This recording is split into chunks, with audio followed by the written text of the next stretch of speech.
Heavy Light Podcast brought to you by Fraternity of Giants. Go to fogapparel.com.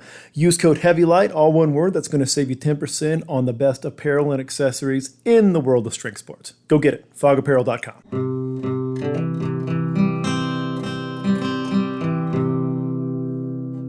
Heavy Light!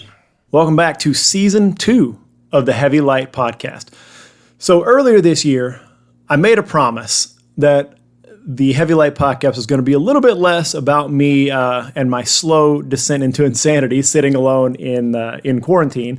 And it's going to be more about reaching out to people in the sport. And episode 1 of season 2, we're getting right on track with that. I'm sitting down with Garrett Blatnik, newly minted pro, top amateur in the world in 2019, has started his pro career, throws primarily in the Southeast, but has traveled all around the country now, starting to make a splash. One of the best sheaf throwers, one of the best wob throwers on the planet. Can't wait to see what he does as a pro with all the new things he's doing in training. We get into a lot of that here, but I wanted to take a chance to say what an absolute privilege it was to talk to Garrett and what an absolute privilege it is to meet athletes in this generation of throwers like Garrett's that are really bringing new eyes, shedding a new light on the sport and presenting it in a new way and really revolutionizing the way that we train, revolutionizing the way that we think about the sport and the overall approach to it and just making it damn fun to be on the field. These guys do a great job of that. So without further ado, Mr. Garrett Blatnik.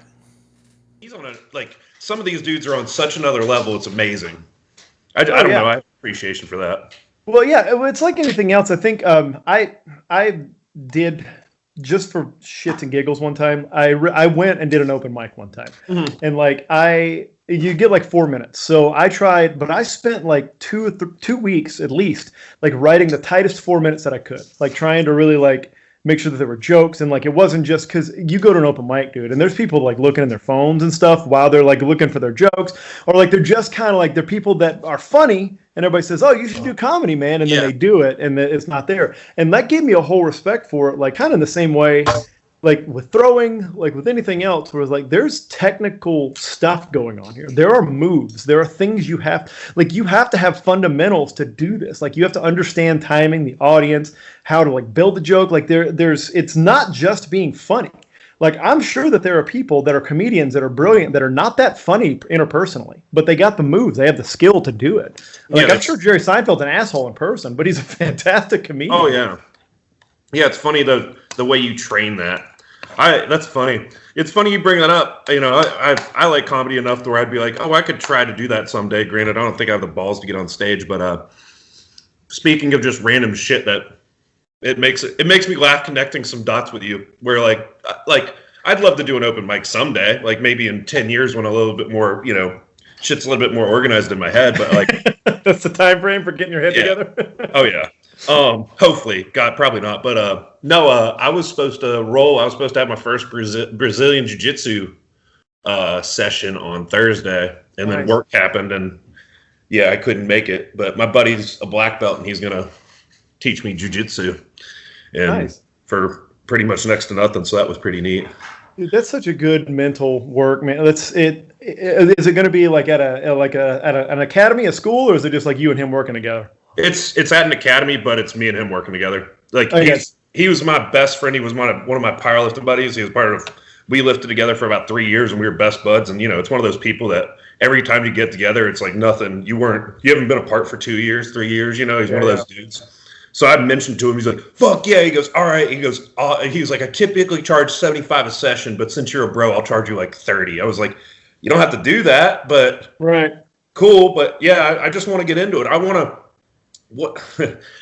Kind of talking to Aaron, what's next after throwing? Because this shit is, at some point I'm going to be done throwing and I'm going to want to, I think jiu-jitsu would be a good thing. And if I have children, I'll still be able to have the wrestling and stuff. So. Yeah, I always forget that you have a wrestling background too. Yeah. So it's going to be fun you making that transition. You feeling the difference there. Hey, I got him down. Now I can do something with him. I can actually do something.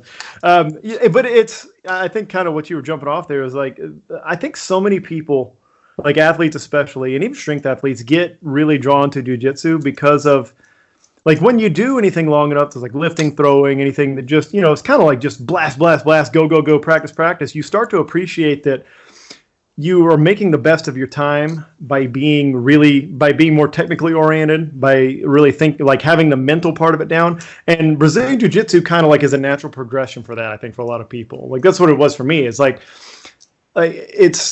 it helps to be athletic, it helps to be strong, it never hurts. But like it's cool to like break back down and be like, if I don't do this right, it doesn't matter like how strong I am. If I don't do it well, and if I don't have like the right mentality going into it, it's not going to work. Like I can't just power my way through.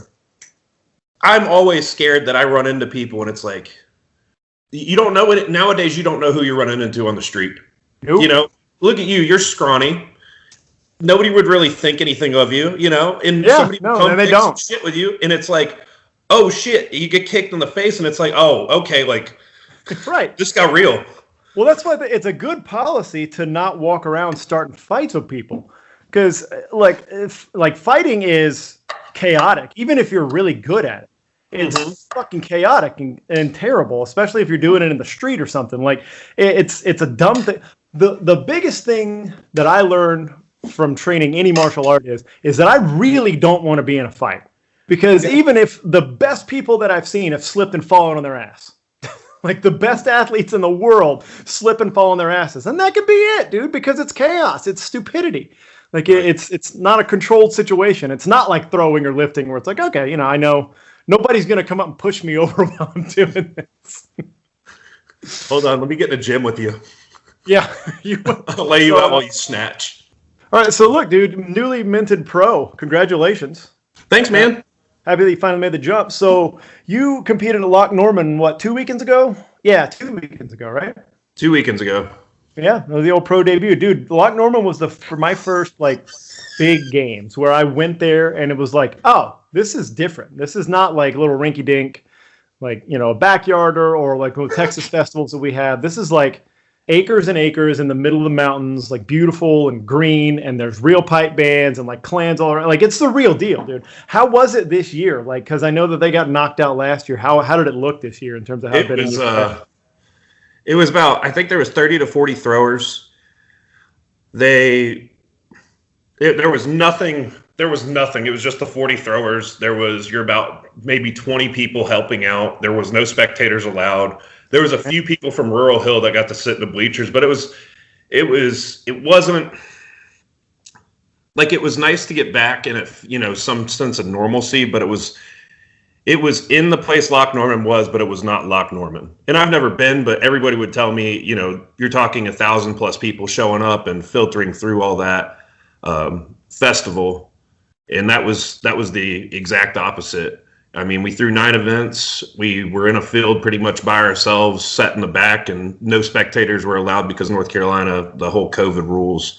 Yeah.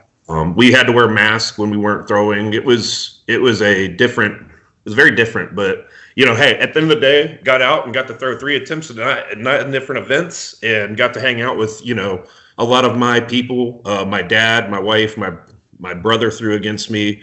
Well, he won. He won in the A class, right? He won the A class, yeah. So he's I don't know. Ooh, my bad. He's throwing really well. He's starting to. I don't know what's clicking for him. I don't know, but he's starting to. He's not practicing much, and he's starting to really, you know, put some stuff together.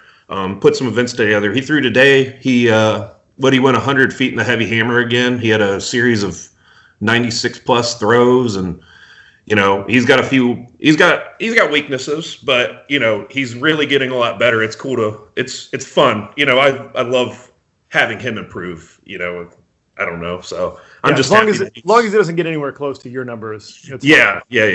No, never. Other than hammers. Other than hammers, correct. You know, it's interesting. Justin's one of those too, man. He's been throwing almost as long as I have, I guess, maybe 8 years, something like that, 7, 8 years.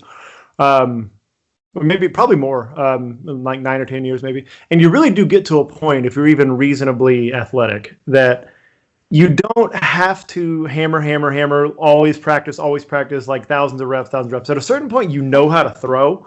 And sometimes it's almost like, well, like, you know, you've been a power lifter forever, and you realize, you know, the old saying is like, it's like with deadlift, like treat deadlift like you do a hot girl, leave it alone. Like, and like things will go well. And like, sometimes throwing is like that, man. Like you can just grind yourself down to dust too much. And somebody like Justin's a perfect example of that. He's strong enough, like he knows how to move well enough, like he's athletic enough, he's smart enough to understand it. He knows how to throw. And sometimes just stepping away for a little while and just doing the bare minimum, you literally can. You can come back and be like, oh yeah, that's how you throw it. Because you wipe out all the bullshit in your head that you talked yourself into. Yeah. Watching Spencer was a really good example of that a couple of years ago where, now he's throwing very, infrequently, I guess would be the word. Yeah, for sure. So, it's funny because, you get super beat up. When I committed to the sport in 2017, I was throwing, Zach Riley was helping me, and it was, hey, you're going to throw. And I was like, well, what do I need to work on? Throwing. Yeah, so just go throw. That's right. Yeah. Monday would be I'd get out and I'd throw 20 heavy weights and 10, 15, 20 lights. Tuesday I'd get out and I'll throw a little bit of hammer here and there.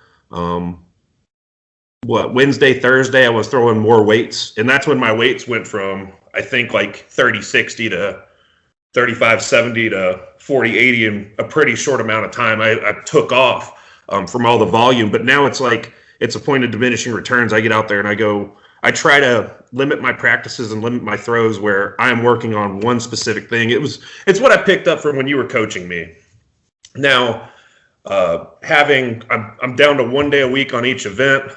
I'm going to try something with hammer where I'm going to throw it a little bit more because putting 95, 113 on the board at a pro games was pretty disgusting. That's garbage and that's not acceptable. So, being a professional now, I feel like, my hammers should be well in the hundreds, 120s, 110s, up. They need to be significantly more improved. Otherwise, you can't compete. Those kids out west can throw the dang hammer. Yeah. And that's two events, man. That's how you got to look at it. That's two. And that's, you mentioned Spencer. That's one of the reasons that he held off on going pro for as many years as he did and kept throwing in the AMs is like his hammers weren't there. And he knew that, going out there and just dropping two events, no matter how good everything else wasn't going to do it.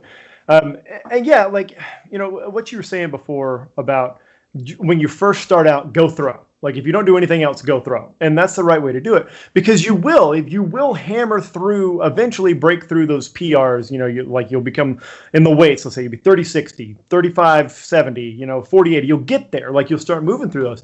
What changes though is you can do that once in a while when you're in that phase because you're still kind of wild in technique. But now you're in the phase of where like, hey, I want to throw 40-80 for sure every time I throw.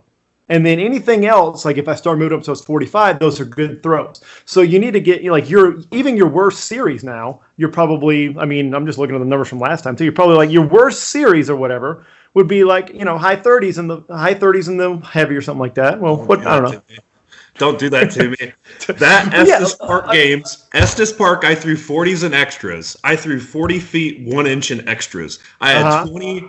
If you include that extra, which did not get put into NASGA, which is Estes doesn't add their extras. Yeah, boo. So put the extras in. Boo. Yeah, but with that extra, I've gone 22 or 23 straight games of throwing 40, and that is that's been my that's my crown achievement. I genuinely like that is something that has been measured since I started throwing is how far you throw the heavyweight, and only you should be a pro if you throw 40. Like pros should throw 40.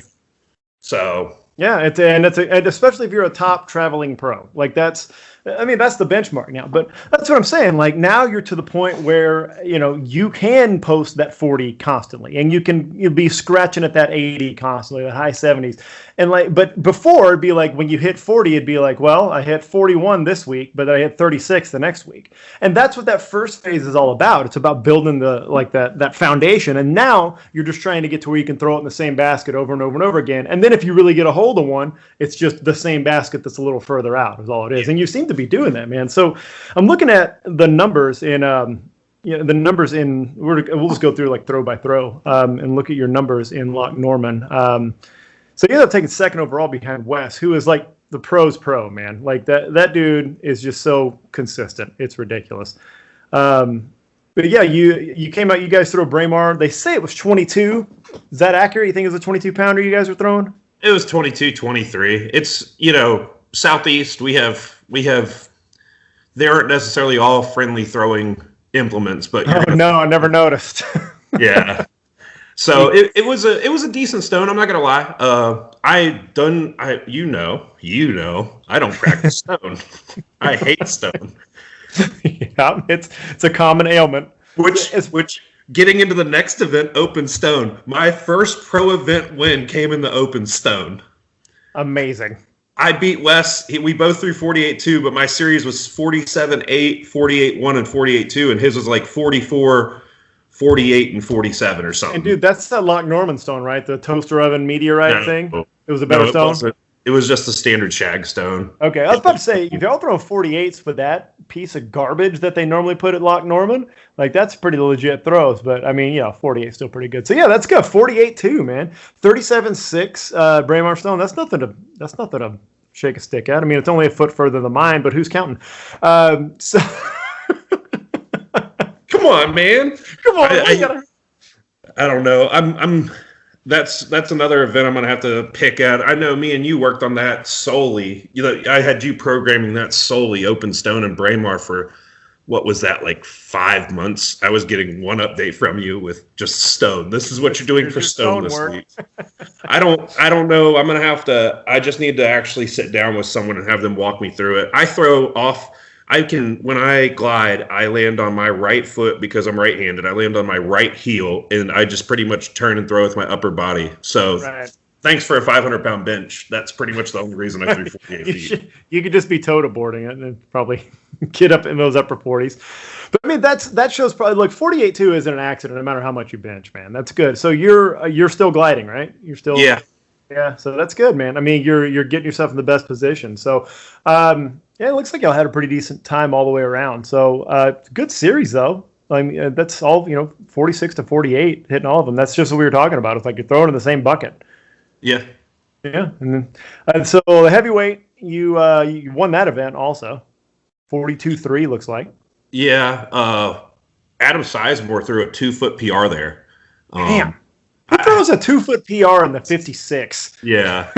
He, going back to this, it was cool. I had an invite to another games that week over in Rocket City. And, I talked to him. I needed to go. That's not a real place. Rocket City, that's not a real town name.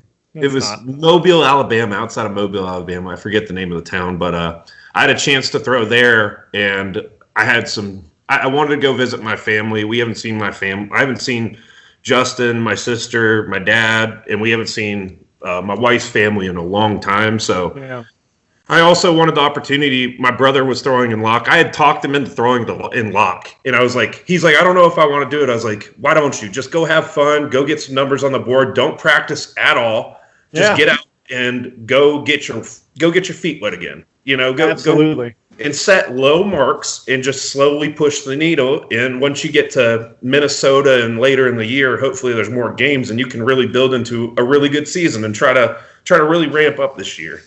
Yeah. And I convinced him to do it. And then, then me and my dad needed to do some work stuff. So I decided to go to Locke, and that was probably the best decision I could have ever made. It's so interesting, Southeast games. I grew up, that's where my first games was shag games. I threw it was probably about 50% of my career games have been in the Southeast region. And it's so tight knit. It was cool to throw with pros that I've been looking up to since I was just started. The pros at that game were Wes Kaiser, Adam Sizemore, and Chris Chafin. And when I started the games, those were the pros that were in the Southeast. So to join that group and be able to throw with them, it was the right decision. I'm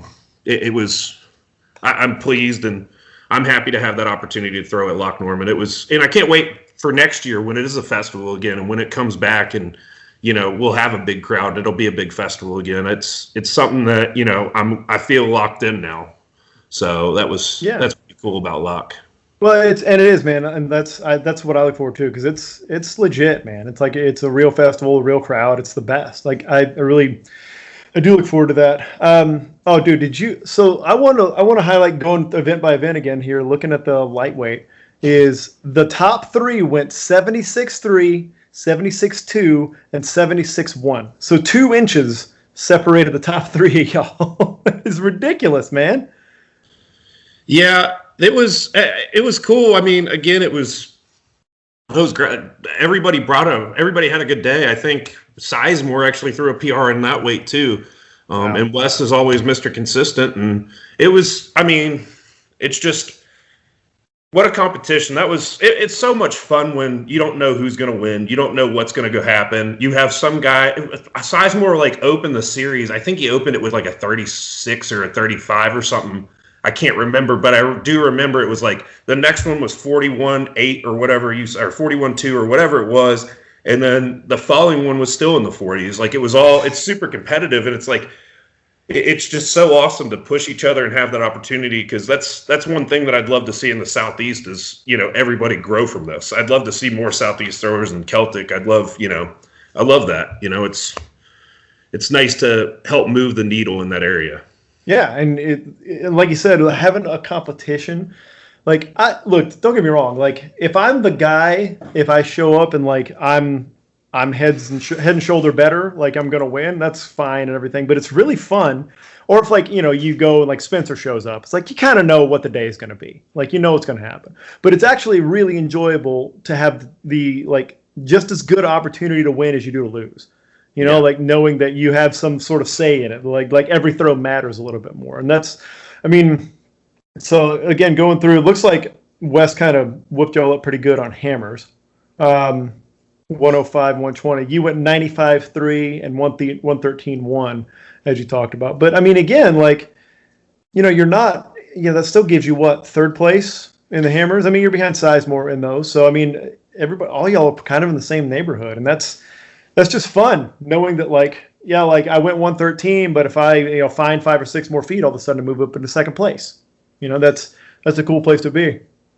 Yeah, I'm hoping I'm putting in a lot of work into hammers. I don't need that to happen again. That was kind of what tanked my day. I was having really good practices leading up to that point. Yeah. The high schooler that we throw with, Willis Graves, he actually was. I let him program my hammers because he wanted to test some things out. And it was Tuesday of that week. I went 99, 119 or something like that. It was some type of numbers that were way better than the ones I put out that day. I wasn't throwing down the hill either. I couldn't connect. And, I have a terrible time with hammers, but yeah, when the 2 hammers happened, it pretty much kind of deflated my day. Of course, we got a big caber, which was really cool. That was the biggest caber I've touched. And then, getting to throw sheaf and wob, that was fun. But I knew that I was in deep enough of a hole in that tiny of a group that I wasn't going to come back out of it. So it was kind of deflating, but, it happens. Well, and it looks like Wes got you in sheaf. That's a little surprising. I wasn't going to throw. I have a bad attitude. I was like, I'm not primed to throw a PR with a 20 right now. Like my PR is 36. And, I have not thrown that event that much. I haven't been deadlifting much. I hadn't set myself up to throw. I knew I had thrown at Brady's the Friday before, and I went 29 feet with like a 22-pound sheaf. And I was like, okay, what did I end up with? 28 or 30? 28. Yeah, I was out of shape. I'm not in shape to throw games. It's basically a preseason, man. Like it's not. That's a weird thing. Normally by April you're kind of rolling. Yeah. Like, and it's just not the case right now. Like if I had to go out and compete right now, good God, man, it would hurt. Like, oh yeah. There's no. Yeah, you're not up to speed yet. But yeah, I mean I guess that's a little surprising. But again, it's one of those events like when you have 9 of them. And you're like, a record holder in one, you kind of have to let it slide once in a while to work on the other stuff. Like that's not the worst thing in the world either. And let me say this: I have an issue with my handle right now. It's about to break, and so you can hear it when I stick it in the bag. You can hear it creak, like the handle part's about to break from the fork part. So I'm going to have to, I need to go get that fixed. But yeah, that's the other thing. I'm like, man, I'm going to pull this thing and I'm going to tear a bicep and I'm going to be in a very bad place if I break this fork. So that was the other part that was like, it's one of those things that shouldn't be in your head, but when you're hearing creaking and you can feel a little bit of vibration, you're like, oh man, I'm gonna break this and it's gonna hurt. So it's like when you're winding the hammer and you feel it like keep it clunking onto the bottom of the shim or something like that. It's like I don't know that I can really go right now. Yeah, I don't want to die or kill somebody. So you hear that, Wes Kaiser? You sit on a throne of lies with your win at Loch Norman. Oh yeah, totally. No, he was. I think he ended up with 30. I think he jumped to 33 and had 3 close throws at it. But again, everybody, it was so relaxing. It was such a fun day. Just being out with being out in the field and throwing again. It was so fun and it was just so chill. And we got the height events and Wes was, I think, I don't know what his PR is, but he was like, I want to hit 33 today. He just had that number in his head and took shots at it. But yeah, everybody was chilling, so it was fun regardless. It was nice. And then we got to Wob. You took the win at Wob, 17 feet. Yeah, I drove up to Nashville to throw with Brady Miller the previous Friday, and I threw a few different events. I threw stone, hammer, sheaf, and Wob. And my Wob, I sucked. I threw 16 and then proceeded to take like 10 pulls at 17 because, why not? Yeah. One more.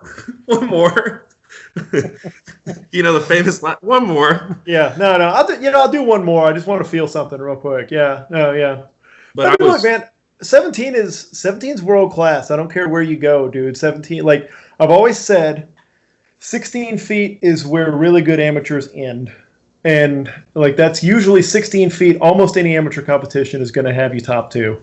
Like that's where 16 is. That's where it kind of ends. But once you start going 17, 18, that's where you're starting to get into rarefied air. And look, to throw 17 this early, I mean, clearly you found a rhythm when you were practicing. So 17 became, at least you greased the groove a little bit.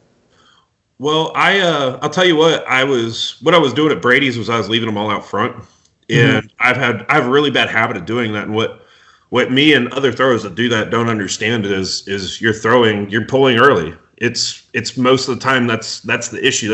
I'd venture to say 95% of the people, if you're throwing it in front of the bar, it's from pulling early. It's not from a bad release. It's from just you're pulling, but when it's way too far back. So what I did when I was at Loch was I stopped. I told this to Aaron yesterday. I stopped carrying. I don't do any big like swings anymore. I get a little, watching Spencer. I know everybody that listens to your podcast probably has seen Spencer throw Wob. He does a tiny little, it doesn't even get out barely 45 degrees from his body, and then it goes to the side and then through. And that's pretty much where I was. And I just got a good reach back and I was really patient. And I was like, I'm not going to throw it in front of this stupid bar.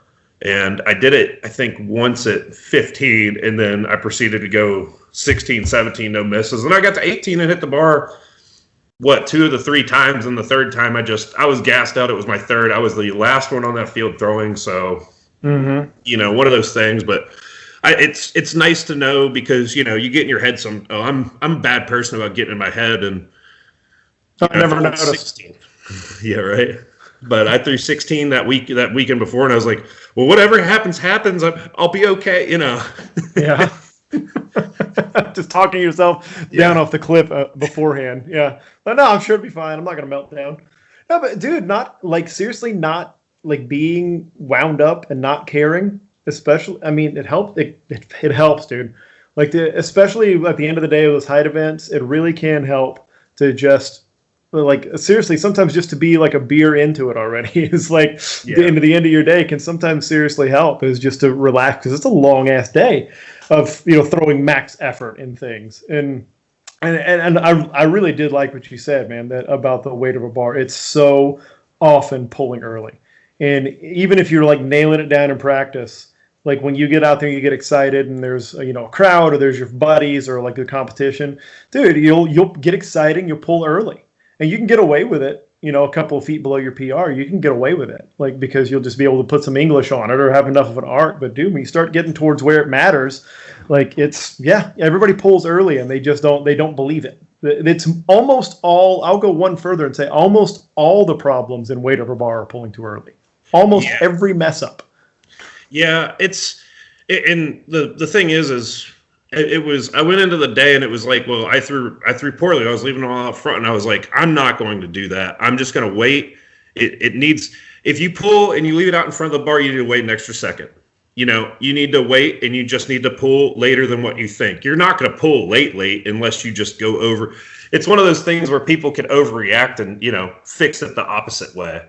And you're not going to, typically people won't wait until it's too late unless they're just being, jerks about it and wanting to prove a point that they're not late and, wait until it's in front. Yeah. If you're going to throw away a throw for spite, I guess you can do that one. Listen, I get it. You want to get better at the Highland Games. You're doing everything you can to get better at this sport. I've been there. I'm still there. What you need is a plan. You do need practice, but you also need a plan. And that's where heavy light programming comes in. Heavy light programming offers throws programming and lifting programming. Every week in your inbox, you get a plan. You get an outline of what you need to do. You get the exact movements. You get explanations of the movements that you need to be doing in practice. You get an understanding of why you're on the practice field instead of just being on the practice field trying to throw as hard as you can over and over again. It's a dead end. Doesn't get you anywhere. You need a plan. So go to MikeBeach.com. Click on coaching. That's going to give you access to heavy light throws programming or heavy light lifting program or the full athlete program, which has both. That is throws programming, lifting programming in your inbox every week, telling you the plan you need to take so you can say, yes, coach, and then go out and do the work, which as growing up as an athlete, that means so much to me. Having that just told what to do, that soldier mentality, get on the field and go. I love it. MikeBeach.com, click on coaching, heavy light programming. One of the things that I do that I drill people on, and you probably did this drill with me before, is the swing and drop. And that's where, you do your pre-swings, you reach back, and then you get your hip extension, but you purposely don't do the final pull where you pull like the arm pull. You kind of just don't let your arm get involved with it. And you see how high you can get that thing with just the hip extension and like kind of a loose, relaxed arm. Then you just drop it. And like if you're getting it above your head like that, that's a good sign. That means you're hitting it. But if like you feel you do that and it pulls you out this way, it pulls you out in front like that, then yeah, you're probably pulling too early. It's like people get so obsessed with the idea that every practice throw has to be a throw instead of just like part of a throw or a variation of one, that they forget like, yeah, I can get what I need without a max effort 56 or 28 throw over my head. Yeah, that's funny. That's the first time you explained that. The reason you do that stupid drill. The stupid drill. It's like, I don't know why I'm doing this, but it's written, so I guess I'll do it. I'll watch a stupid video and then I'll do a stupid drill. Well, I like you've never explained that. I don't know. In the video, I watched a few of your videos on the heavy light stuff, but I don't know if you've explained the reason for that drill. But that's a good drill. It's goes into, there's not many drills for that weight over bar other than that and the water bottle drill. Yeah, it's hard to do drills, especially weight over bar has more than sheaf. Honestly, sheaf is just really difficult because it's such a implement dependent movement, and it's just you can't emulate a lot of stuff going on with it. Drills are really good when you're new at the sheaf to teach you the positions and stuff, but like at a certain point when you're experienced enough, you kind of just need to throw it at different intensities. Like it's hard to like the wind and drop. You already know where that spot is on your strong side, on your stick side. You already know where it is. Like you don't need to relearn that unless you're doing like remedial stuff. The sheaf is weird like that. Hey, so speaking of training, I wanted to kind of shift gears, and this is one of the big things I want to talk to you about on here is, I know that you have powerlifted for quite a while. Like you've been powerlifting for how many years now? I tell you what, I did my first Highland Games before my first powerlifting meet back in 2014. But my first powerlifting meet was in 2015, July of 2015. And I did about 4 of those. And then Zach Riley was like, hey, you're done doing powerlifting and you're going to throw. And I was like, yes, sir. Yes, doctor. Yes, doctor. And, yeah, he was like, you just need to throw, and yeah, so Well, and so that's what I wanted to talk about is like that you still kind of flirt with powerlifting and you still do, you train with powerlifters and you lift like that. And, I know you and I, and along with Aaron and other athletes have kind of had conversations about kind of crafting training more towards throwing. But I'll tell you this much, and like I'll kind of hand the ball to you in this, is like as the more that I have programmed throwing and strength for athletes, the more I have, and the more athletes that I've seen that really excel at it, the more I've kind of realized that no matter how, there is a lot of movement, there's a lot of technical work that goes into throwing, and there's a lot where you can get more explosive and more reactive in the gym and everything like that. But in this sport, because the stuff is so heavy, strength is still king. People and it sounds funny coming from a guy that has dimensions in the list that I do, that you would think I would have a different philosophy, but it's really true. Like, all things being equal, if technique is equal, the stronger thrower is going to win. And furthermore, even if technique's not equal, the stronger thrower often wins because the shit's so heavy. Just like you said, with a 500-pound plus bench press, you can push a standing throw out further than most people, most amateurs, most of their open stone throws when they're moving full. That's just even if they have great technique. Like you've trained Willis Graves. I'm sure that's the case with you guys. Willis is a great thrower, but there's a certain point at which his strength and his size doesn't play into it. So I guess I wanted to hear your perspective on, not just like toeing the line of like, yeah, you got to do cleans and jumps and stuff like that, but how do you structure training now, like with that philosophy in mind? And that, because you do lift like a power lifter somewhat, but you've mixed some other stuff in. Like, where are you coming from in the weight room now? What's working? Oh, man, you're asking me. Well, I could tell you what I was doing, but right now what I did. So for those that don't know me, I lost 60 pounds last year after competing at USA Scotland. I said, I'm going to lose weight and get healthy, try to get, I was having knee issues and a few other little nagging things.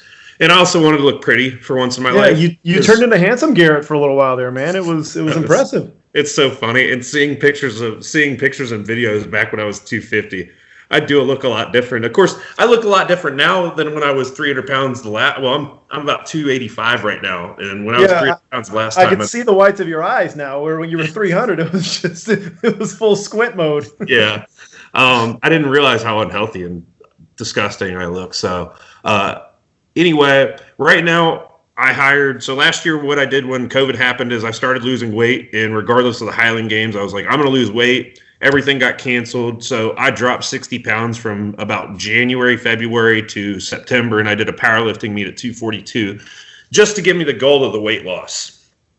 And it never hurts to train and try to get stronger and compete in something else.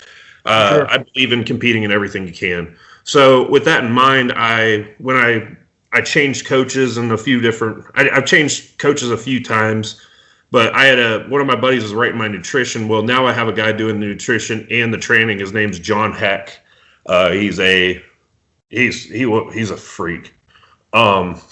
He's just a freak.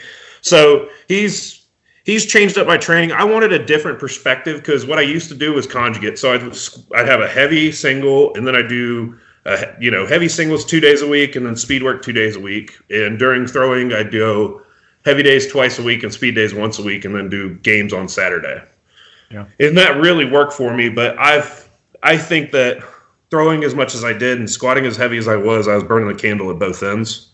So I went into getting someone to give me a completely different perspective. So now I am doing a lot more volume work. Right now I'm training a lot of front squats, trap bar deadlifts, overhead press, push press, incline. I'm not doing any.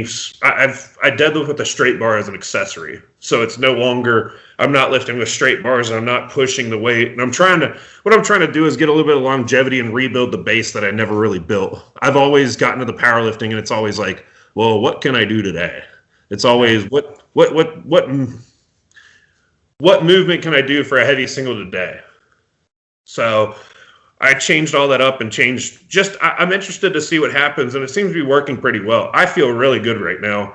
I feel healthy. Of course, I'm eating 6 meals a day, very healthy. Everything.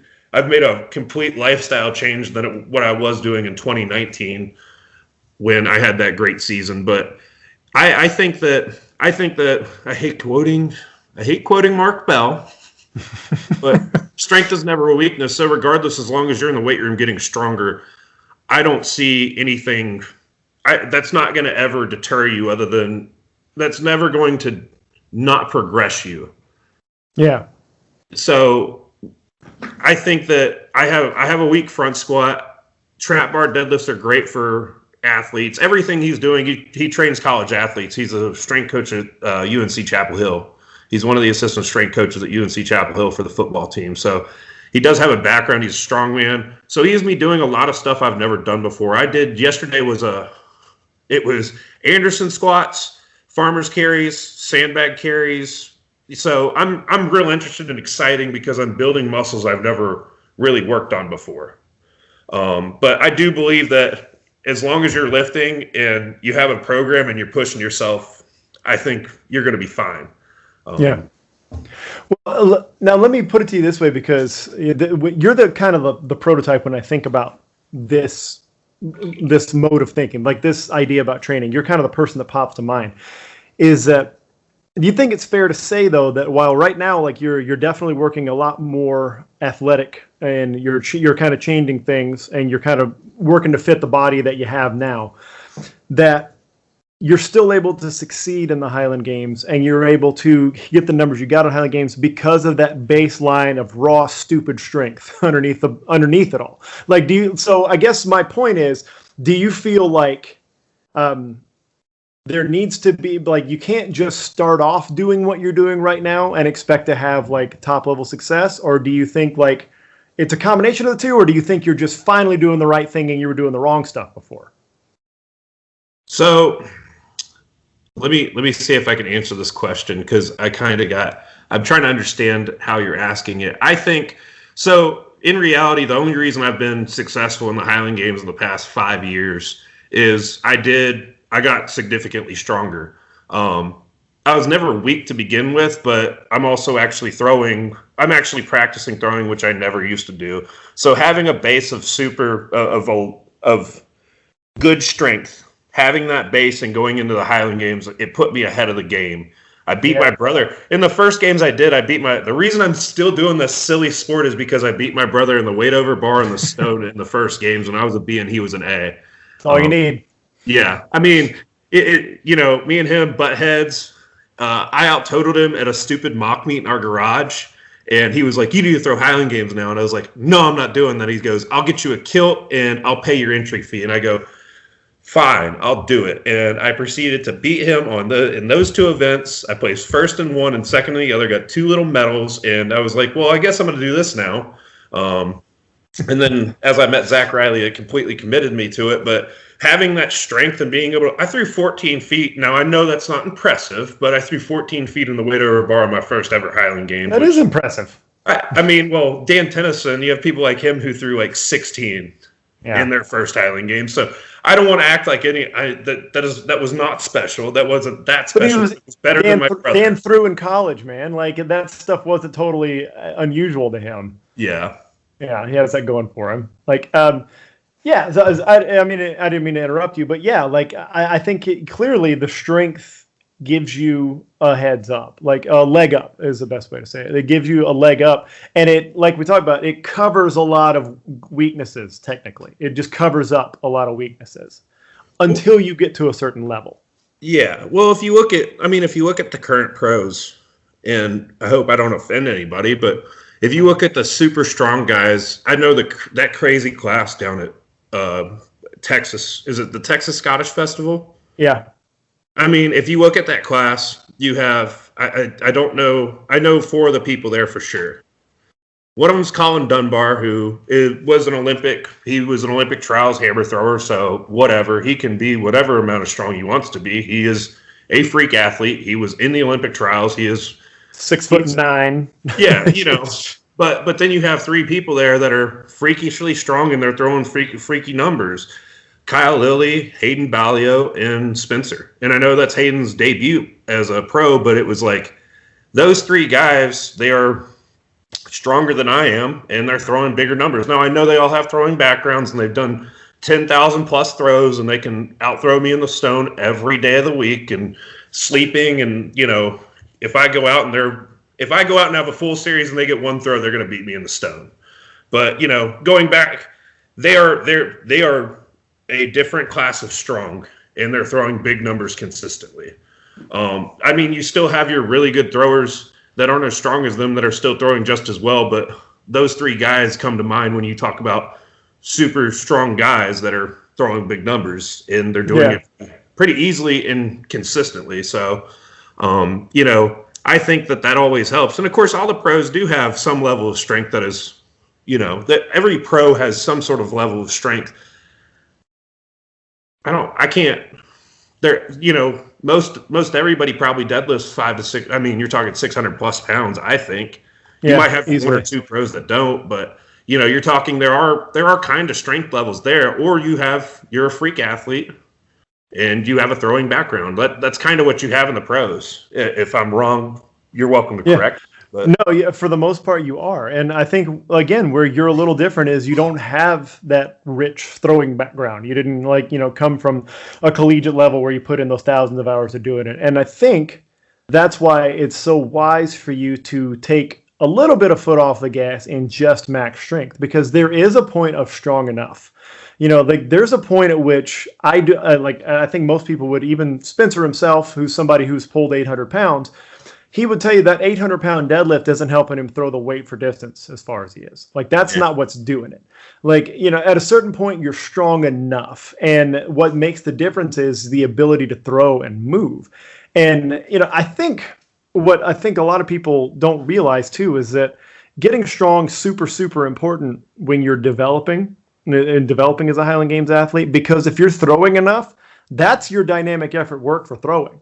You know, that's the cool thing about Highland Games is that the shit's heavy and that it qualifies enough. Like, it's heavy enough to where throwing is actually its own kind of dynamic effort workout. So you don't have to sweat that stuff as much coming up and building the strength that you do. But I think you're at the point now, and I think you would agree, you're at the point now where you have to look at the whole picture.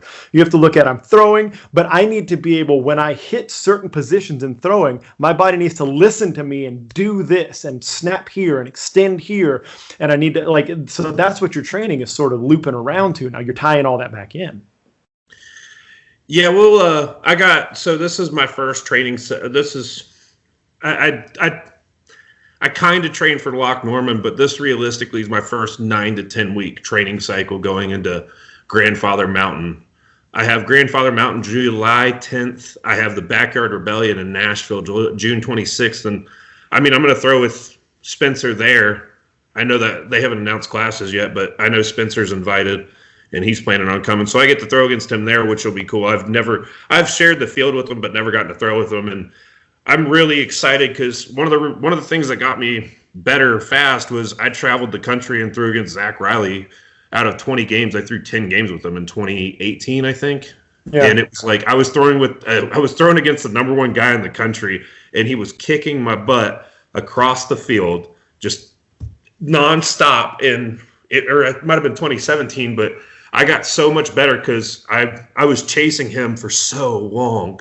And I'll never get to throw with him again, but you know, he's one of those guys that really helped me improve. But going back to, I finally have a training cycle. This training cycle that I have, I'm really interested to see training the front squat and training what I'm training and the way I'm training. I think it will be very beneficial. I'm hoping to put up some big numbers because it's not about max strength.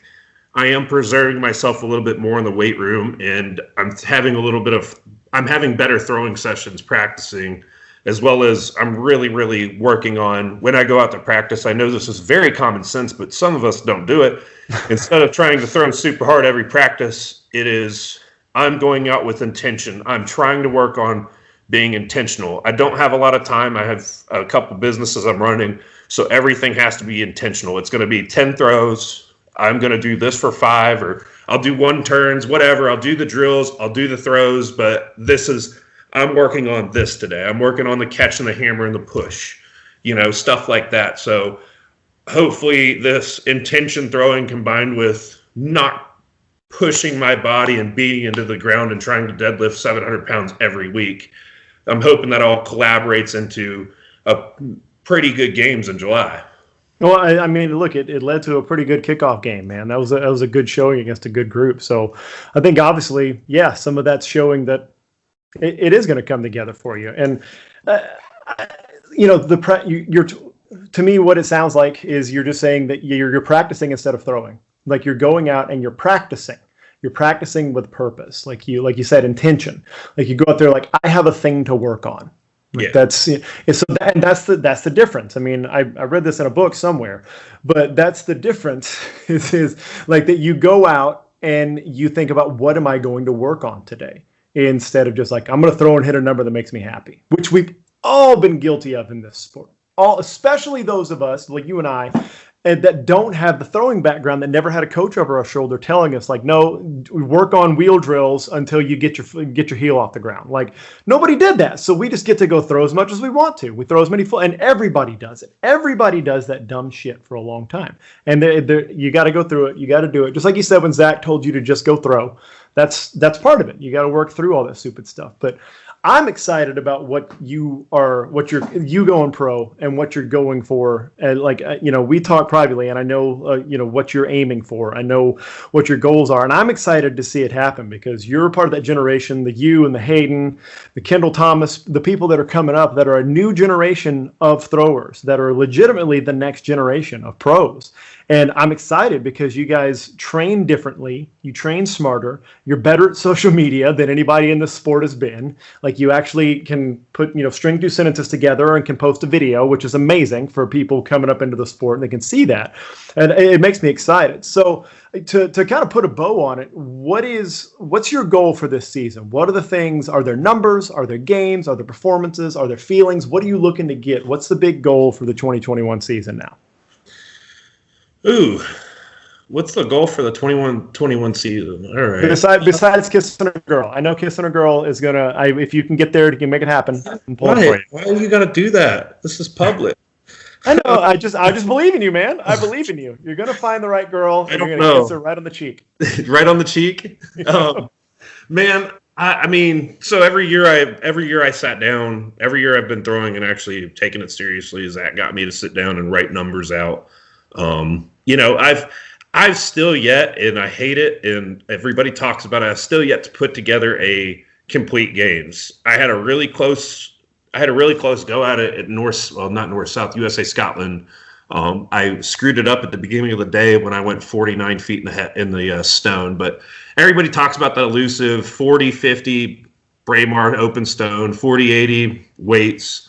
I know people have different numbers for the hammers, but working on getting into the hundreds in the heavy and 120, 130 plus in the light, and then turning the caber, and then hopefully getting back to my sheaf form where I can actually throw with the big boys, because I got a couple games with Spencer, and I think I'm gonna cross paths with some big sheaf throwers, and ideally you go to those games, and that's the event that I realistically, when you go to a games and you have some of the top sheaf guys there, I don't know how much I'm going to care about other events. If I can go in and push some people on sheaf and, really, really, that's an event that's being pushed right now.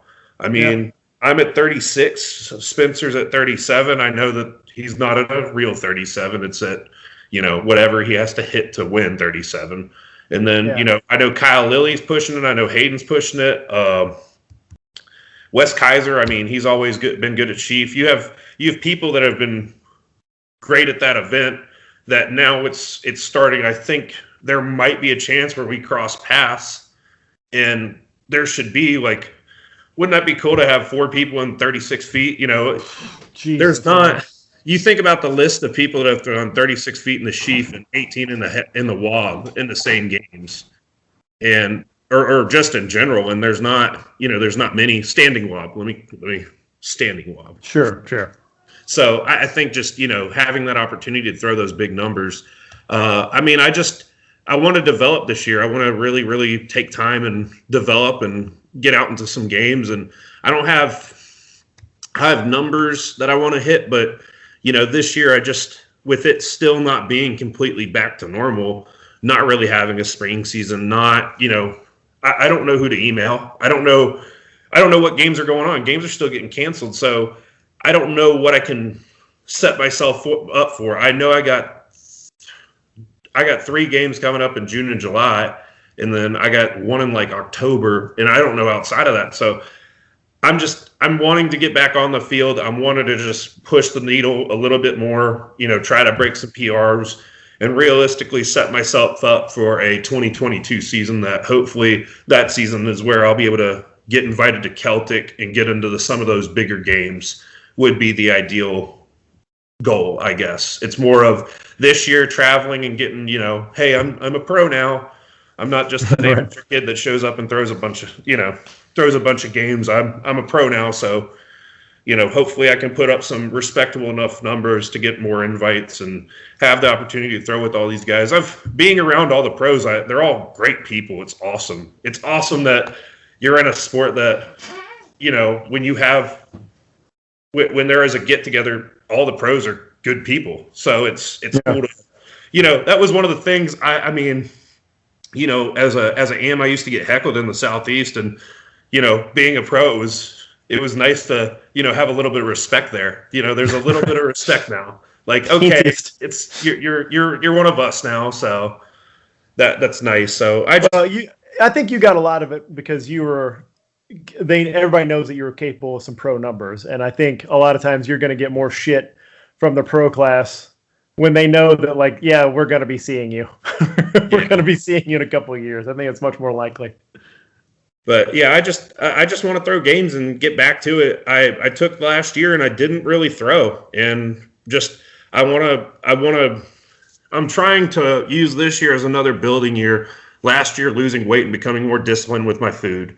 This year, trying to get more disciplined with my prehab and rehab and taking care of my body. Because, again, I rode the lightning there for, I was squatting heavy, benching heavy, and throwing, and then I tore a pec, and then I continued to squat heavy, bench heavy, and throw. Yeah. I mean, both my knees were my tendonitis was terrible. I couldn't, I'd have pain when I slept. I just knew that there was going to be another muscle tear had I not slowed down and made some changes. So the goal is just to improve a little bit more this year and really set myself up to be throwing at the capacity, better than the capacity I was in 2019 when I finished top in the country as an AM. Yeah, solid goals, man. I mean, just to be able to, like your first one, I really think is a big one that so many people get caught up on numbers, is just the idea of throwing to complete games. Like going out and feeling like, and a lot of it's, to be honest, is feeling like just knowing, even if one event you didn't hit the exact number, you just know, when you've gone 8 or 9 events and you've done what you intended to do and you came out and you threw how you knew you were capable of. Like that's always the goal. And like when those finally happen, it's a thing of beauty. And I think that's a good, smart goal to have, is throwing complete games. Because, yeah, if you come out and say, like, I want a 40-foot sheaf, like, that's cool and everything, but you may do that and you threw, like, a 38-foot open stone earlier in the day, and, like, okay, congrats on your 40-foot sheaf in 5th place. Yeah. That's good for you. No, I'm happy to hear it, man. So what do you got in terms of what do you want to tell everybody in terms of where to find you, or what is it you want to push? What is it? Tell us. This is your time. I want to push so much. Oh my goodness, that's how I am. No, I mean I have an Instagram, G Blatnik, Garrett Blatnik on Facebook. I have a gym I just opened called Strength Empire Memphis. I opened a gym in Memphis, Tennessee. If anybody ever wants to come learn to throw or throw with me, they're always welcome. I'll feed you pizza. I run a few pizza restaurants, so I'll hook you up with a good pizza and get a good lifting session in with you. And yeah, I mean, I don't really have much to push, so. Nice. All right, man. Well, I'm looking forward to seeing you throw. Hopefully we get a chance to actually meet up on the road and throw in the same field together. That would be awesome if that could actually happen. Thanks for having me, man. All right, man. Take it easy.